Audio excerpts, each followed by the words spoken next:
Jonny Moseley here, welcoming you to another edition of Sprint Ski Press Weekly News, brought to you by Sprint, delivering instant access to your Sprint phone for World Cup video highlights, breaking news, snow conditions, and more. Text SNOW to 7777 from your Sprint phone today. And by Ski Press, the #1 source for winter sports news from around the world. Hi, I'm Amy Quigley. Welcome to the Sprint Ski Press Weekly News for the weekend of December 6th. There was much reason to give thanks in Colorado over the holiday weekend. Silverton Mountain in the state's southwest region received ample powder for their November 29th opening when Mother Nature dumped nearly 1.5 feet of snow on the resort for the big event. Already the totals for the season are more than 3 feet. Further north in Colorado, Aspen and Snowmass opened on Turkey Day, and in a nick of time, the mountain received over 1 foot of powder just before the Thanksgiving holiday.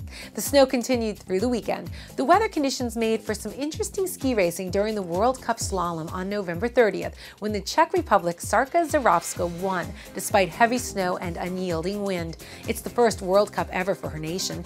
Lindsey Vonn, recovering from a bruised knee a few weeks back, just missed the podium with a 4th-place finish in the slalom. On Saturday, she also came in 4th in the giant slalom.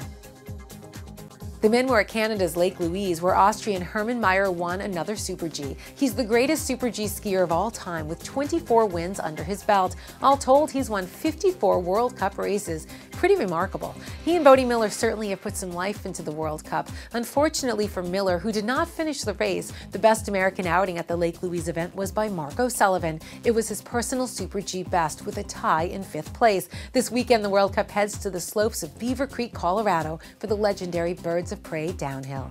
For those of us hitting the slopes in search of powder this winter, a European ski trip may be in order. Last month, a series of powerful storms hit Switzerland. Resorts across the region had to dig out for their opening days. In central Switzerland, one storm front brought over 40 inches of snow to the mountains.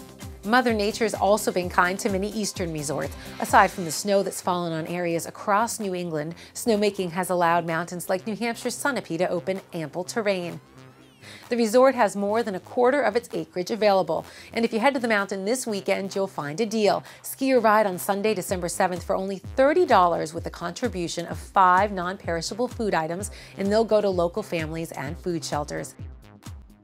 That's all for this week's Sprint Ski Press Weekly News. Ski and snowboard season has arrived, so grab your boards, and I hope to see you on the slopes somewhere in ski country. Thanks for watching the Ski Press Weekly News, brought to you by Sprint. And for more information, log on to skipressworld.com, the #1 source for winter sports news from around the world.